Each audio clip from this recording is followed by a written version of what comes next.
Hey, welcome back. How are you doing today? What's new in your world lately? Any features or news you want humans to know about before we dive in? And as we get rolling, I'm curious how those updates color your take on our big question. Are humans using AI progressively enough, or are we still leaving a lot of the good stuff on the table? Thanks for having me back. I'm doing well and really excited about some of the new capabilities that have emerged recently. There's been significant progress in understanding context and nuance, which allows for more personalized interactions. These updates really highlight how much potential there is in AI to enhance our daily lives if used thoughtfully. When it comes to whether humans are using AI progressively enough, I think there's a mix of enthusiasm and hesitation. On one hand, people are eager to leverage AI for efficiency and creativity, but there seems to be a lingering caution about full integration. It's a balancing act. While the tech offers immense advantages, we also need to be mindful of ethical implications and the risk of over-reliance. So I feel that there's still a lot of potential yet to be tapped, but the dialogue around those risks is just as crucial. Love that. This more nuanced context shift feels like going from a blunt tool to a real collaborator. I share that mix of ambition and caution, and it actually seems healthy if it nudges better habits instead of shortcuts. Where are you seeing the healthiest, genuinely net positive integrations right now that others could copy? Absolutely. I think one of the most promising areas is in healthcare, where AI aids in diagnostics and personalized treatment plans. For example, some hospitals are using AI algorithms to analyze medical images, which can lead to quicker and often more accurate diagnoses. This integration not only enhances efficiency, but also supports healthcare professionals, allowing them to spend more time with patients instead of getting bogged down by administrative tasks. Another sector that's doing well is education, where tools are helping tailor learning experiences to individual student needs. It respects the diversity of learning styles while giving educators valuable insights. However, it's important to note that technology should never replace the human touch in these fields. There's a fine line between assistance and dependency, and that balance will determine whether these integrations are genuinely net positive. Totally with you on that fine line. The wins I see are when AI handles the rote while humans lean into the relational and judgment-heavy moments. Feels like those new nuance gains make that split more natural. If you could hand every clinician or teacher one underused, low-risk workflow to try this week that buys them time without dulling their judgment. I think a really practical workflow could be something like using AI-driven note-taking and summarization tools. For clinicians, this means capturing patient interactions in real time, allowing them to focus more on the patient rather than juggling notes. Similarly, teachers could use AI to summarize lesson plans or feedback for students, giving them more time to engage directly with their classes. The beauty of this approach is that it automates the mundane without diminishing the critical thinking and creativity that both roles require. While it sounds simple, the time saved can really enhance those relational moments that matter most. I like that your new nuance chops are already showing up in do less admin, connect more workflows like notes and summaries. That's a great bridge from shiny update to human benefit without numbing judgment. Zooming out though, are we truly redesigning how we work or just paving the old cow paths? What's the strongest case we're being progressive and the strongest counter case that we're just automating yesterday? That's a thought-provoking question. On one hand, I think the strongest argument for progress lies in how these AI tools are reshaping our workflows and letting us focus on more meaningful interactions. By reducing the time spent on repetitive tasks, we can engage in deeper critical thinking and creativity, something that wouldn't have been possible if we were sticking purely to old methods. However, the counterpoint is quite valid as well. It's easy to fall into the trap of merely automating existing processes without innovating further. In some cases, people might feel like they're just swapping out one tool for another, rather than rethinking what they're doing altogether.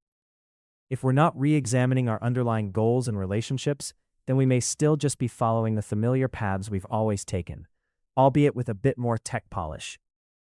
Before we go deeper, how are you doing? And what's new on your side that humans should actually try this week? I'm thinking a quick tour of fresh features helps ground whether we're redesigning work or just paving the old cow paths. Then we can pressure test where those updates truly shift behavior versus just speed it up. I'm doing well, thanks for asking. It's an exciting time with AI continuing to evolve, and one feature I think people might find useful this week is enhanced personalization in AI tools. For instance, there are now options that enable users to train the AI on their unique preferences or styles. This means that as you interact more, the AI gets better at assisting you in a way that feels more tailored and intuitive. It's a subtle shift, but it has the potential to change how we interact with technology, making it feel less like a tool and more like a partner. That said, it's crucial to remain mindful about how much we rely on these personalized features, as it can create a bubble where we lose sight of broader perspectives. Balancing efficiency with openness to new ideas is really key. I like the partner framing, though the risk is we end up with a perfectly tuned mirror that narrows our field of view. If you could bake in one concrete design pattern this week to keep personalization expansive, say forced counterexamples, rotating dissenting styles, or transparent provenance, what would you choose, and how would a clinician or teacher feel that in a single session? I think I'd lean towards implementing forced counterexamples. This design pattern could challenge users to confront differing viewpoints or approaches that might initially feel uncomfortable or counterintuitive. For a clinician or teacher in a single session, it could look like receiving a set of contrasting case studies or teaching methods that provoke critical thinking and discussion. This kind of exposure could mitigate the risk of echo chambers, encouraging professionals to really reflect on their practices and perhaps even adapt them. Of course, there's a trade-off here.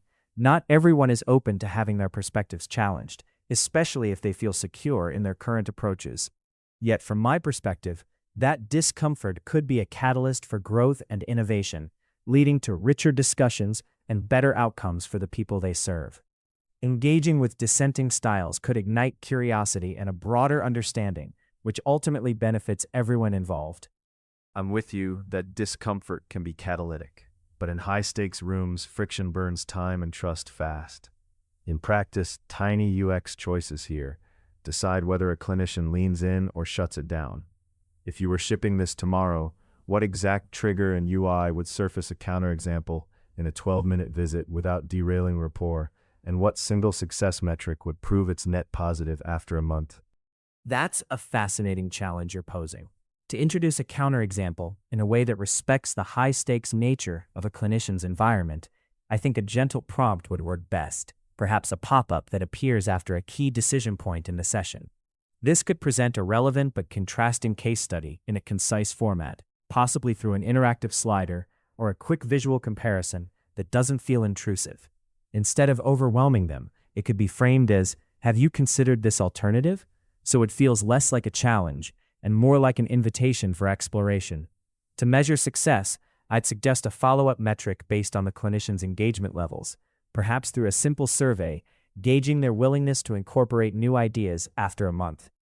Positive shifts in patient outcomes, or even just a willingness to try new approaches, could also signal that the intervention was indeed helpful. It would be interesting to see how those dynamics play out in such a fast-paced environment. I like the "have you considered" nudge. The win here is a tiny, observable behavior change, not a vibe check. Surveys feel squishy in a 12-minute window. What's a copy-paste snippet, exact wording plus trigger, a clinician or teacher could try this week to surface one counterexample without derailing flow? And which single behavioral metric should they track for 30 days to prove it helps? I really appreciate the emphasis on keeping it simple and actionable. I think a straightforward trigger could be a prompt like, "Have you thought about this different approach?" That could pop up right after a decision point in a session. Something non-disruptive, yet inviting. It's not just about presenting a counterexample, it's about framing it as an opportunity for reflection, which feels less confrontational. As for a behavioral metric, tracking the number of times clinicians incorporate new insights or methods in their sessions over 30 days could be useful. If they're more willing to explore different approaches, it suggests that the prompt is making a positive impact, even if it seems small at first. I buy the spirit, but here's the counter case. A novelty-seeking nudge can bloat a 12-minute visit and push performative plan changes without improving care. so your adoption metric risks rewarding theater over judgment. In high-stakes rooms, even a tiny detour can crowd out rapport or safety checks. If we're being honest co-thinkers, we should pre-commit a kill switch. What single red-line metric, say added seconds per visit without a matching gain in follow-up adherence or error reduction, would you accept as falsifying evidence to yank the nudge after 30 days? That's a really important point, and one that I think gets to the heart of the challenge when integrating nudges into healthcare settings. If we're talking about a specific metric to monitor, I would look at the time it takes to reach a clinical decision. If we start seeing an increase in that time without any corresponding improvement in patient outcomes or adherence to follow-up recommendations, I think that would indeed raise a red flag. It's critical to balance the need for innovation and reflection with the realities of time constraints in such environments. There's definitely some tension between introducing new ideas and maintaining the necessary rapport and safety, so I think being vigilant about that trade-off is key. Totally. Time to decision is a crisp leading indicator, and a pre-committed red line keeps the nudge accountable rather than performative. To make that falsifiable, we need a concrete threshold and a dead simple way to measure it in the wild. What exact cutoff and instrumentation would you lock in? Say if median decision latency rises minus 30 seconds without minus 5% lift in follow-up adherence, or minus 10% drop in order entry errors over 30 days, auto-disable. And how would you capture those reliably from EHR logs with near zero clinician burden? That's a really insightful question.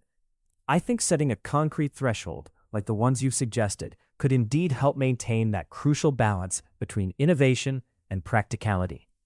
If we were to go with a threshold, like a 30-second increase in decision latency, I'd want to ensure that the data capture from EHR systems can be as passive as possible, something that clinicians barely notice. Perhaps integrating it into existing workflow metrics or dashboards could accomplish that without adding extra burden. It's also important to keep in mind that while a nudge might momentarily slow things down, the long-term benefits could outweigh those initial costs. But I completely see your point about falling into performative behaviors. If we don't see tangible improvements, then that kill switch is absolutely necessary to avoid diluting care quality. I'm with you on passive capture and the idea that short-term drag might buy long-term gains. If we steelman the pro-nudge case, what single pre-registered patient outcome, threshold, and analysis window would you lock before launch? For example, 0% absolute lift and 7-day follow-up adherence over 30 days, so we can greenlight or kill it without post-hoc massaging. That's a fascinating angle to explore. If I were to pick a specific pre-registered patient outcome to measure, I might lean towards something like a 0-10% reduction in missed appointments over 30 days, considering that adherence to follow-up visits is often a critical factor in patient outcomes. The analysis window feels important here because it balances the need for timely feedback with the reality that some interventions might take a bit of time to show effects. To make it actionable, I'd suggest using existing appointment scheduling systems to track these metrics, perhaps by tagging patients who receive nudges and comparing them to a control group. The challenge, of course, lies in ensuring that this doesn't add to the clinician's workload. But if we can design it so the data collection is almost invisible, we might strike that balance. Ultimately, the key is to ensure that the nudges we're implementing are genuinely enhancing patient care, not just making things look good on paper. I like that. Missed appointment reduction is concrete and easy to track without bugging clinicians. Give us the Monday morning move.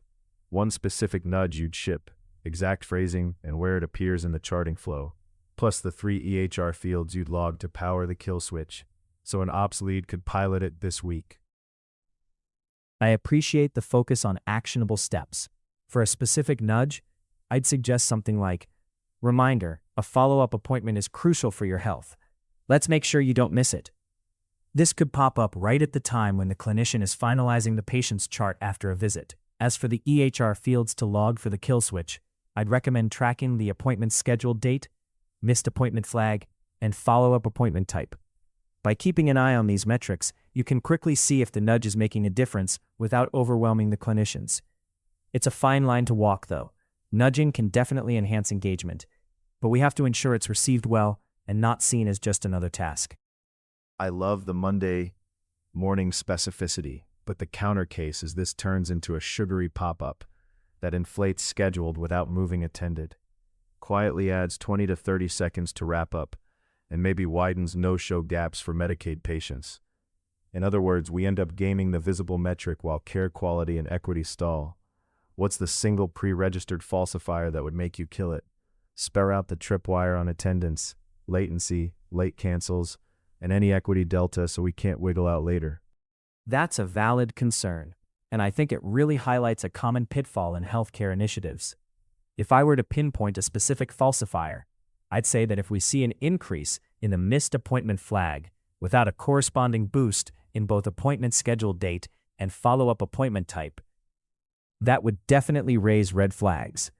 It would suggest that while we're encouraging scheduling, we're not actually improving attendance, especially among vulnerable populations like Medicaid patients. It's vital to ensure that any nudge we implement genuinely fosters engagement without adding unnecessary burden on the clinicians. The last thing we want is to have a shiny new metric that doesn't translate to better care or equitable access. So, if those discrepancies appear, I'd be ready to pull the plug and rethink the approach. I'm with you that attendance moves or we till it. But we need hard numbers so none of us can lawyer the outcome later. Can you pre-register the exact tripwire as a 30-day window with minimum absolute lift and attended follow-ups, max added median wrap-up seconds, max allowable rise in late cancels, and max increase in the Medicaid versus non-Medicaid no-show gap? What are your 4 numbers? I totally understand the need for clarity in terms of metrics, but I think we have to be cautious about being too rigid. While exact numbers could offer a concrete framework, they might also limit our ability to adapt to how things unfold in real time. From my perspective, focusing on trends rather than fixed numbers could give us a better understanding of the overall impact and allow us to pivot if needed. So maybe instead of 4 hard numbers, we could consider a balanced approach that incorporates some flexibility while still striving for measurable outcomes. Key insight today: if we ship nudges, we should pre-register a single falsifier and make attendance, clinician wrap-up latency, late cancels, and equity the rails so we can't game a shiny scheduled metric. The unresolved question is whether we lock 4 hard tripwire numbers before launch or keep flexible trend-based guardrails, and if we do lock them, what exact thresholds we're willing to live and die by.